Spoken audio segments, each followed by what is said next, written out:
முத்து பார்த்துட்டிங்களாண்ணா தேவையில்லாமல் அருணுக்கிட்ட சண்டை இழுத்துட்டு பார்த்தீங்களாண்ணா பாருக்கு போய் நல்லா குடிச்சிட்டு வராரு. இதனால் மீனா பார்த்துக்கிங்களாண்ணா ஏங்க இன்றைக்கும் குடிச்சிட்டு வந்திருக்கீங்களா, நான் உங்களுக்கு எத்தனை முறை சொல்லியிருக்கேன் குடிக்காமல் வாங்கன்னு சொல்லிட்டு, உங்களுக்காக இங்கே ஒருத்தி சாப்பிடாம வெயிட் பண்ணிட்டு இருக்கேன், நீங்கள் என்னடானா குடிச்சிட்டு இப்படி வந்திருக்கீங்களே அப்படின்னு சொல்லி முத்துவை பார்த்து கேட்குறாங்க. உடனே முத்து வந்துட்டு பார்த்தீங்கன்னா அங்கே நடந்த எல்லா விஷயத்தையும் சொல்ல, ஏங்க அவர் வேலையை செய்கிறாரு, உங்களுக்கு இதில் என்னங்க பிரச்சனை, நீங்கள் தேவையில்லாமல் எதுக்காக போய் குடிச்சிட்டு வந்தீங்க, பேசாமல் ஊத சொன்னால் ஊதிட்டு வர வேண்டியது தானே அப்படின்ற மாதிரி சொல்ல, உடனே முத்து பார்த்தீங்கன்னா செம டென்ஷன் ஆயிடுது.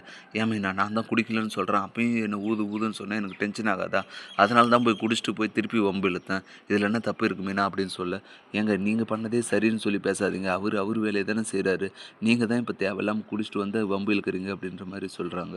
உடனே முத்துக்கு பார்த்தீங்களான்னா இன்னும் கோவம் அதிகமாக, ஏன் மீனா நான் தான் சொல்லிட்டு இருக்கேன்ல அவன் எனக்கு பிடிக்காதவன் அப்படின்ட்டு, அப்படி இருக்கும்போது நீ அவனுக்கே சப்போர்ட் பண்ணுற அப்படின்னு மீனாவுக்கு மேலே கோவம் பட, மீனாவுமே வந்துட்டு, ஏங்க நீங்கள் சொல்கிறதுனாலலாம் ஒருத்தர் மேலே பிடிக்காம போகாது, அவர் வேலையை தான் பார்க்குறாரு, நீங்கள் தான் இப்போ தேவையில்லாமல் என்ன வம்பில் இருக்கீங்க அப்படின்னு சொல்ல, ஓ அந்தளவுக்கு திமிர் ஆகிப்போச்சா, நீ வர இப்போ சம்பாதிக்க ஆரம்பிச்சிட்டல, அதனால தான் இப்போ அப்படியெல்லாம் பேசுகிற அப்படின்னு சொல்லிட்டு பார்த்தீங்கன்னா முத்து கோவமாக பேசிட்டு போய் படுத்துடுறாரு. இதனால் மீனா பார்த்திங்கன்னா என்ன இவர் குடிச்சிட்டு இப்படியெல்லாம் பேசுகிறாரு அப்படின்னு சொல்லிட்டு முத்து மேலே செம கோவத்தில் இருக்காங்க. சரி இதெல்லாம் நாளைக்கு பேசிடலாம், இப்போ பேசினா எதனா சண்டை அதிகம் தான் ஆகும் அப்படின்னு சொல்லிட்டு மீனாவுமே பெருசாக எடுத்ததில்லை. மறுநாள் காலைல பார்த்திங்கன்னா சீதா கிட்ட காசு வாங்கிட்டு எப்படியான மண்டபத்தில் போய் கட்டணும்னு சொல்லிட்டு பார்த்திங்கன்னா சீதா கிட்ட ஃபோன் பண்ணி சொல்ல, சீதாவுமே வந்துட்டு பார்த்திங்கன்னா காசு எடுத்து வந்து வீட்டில் கொடுக்குறாங்க.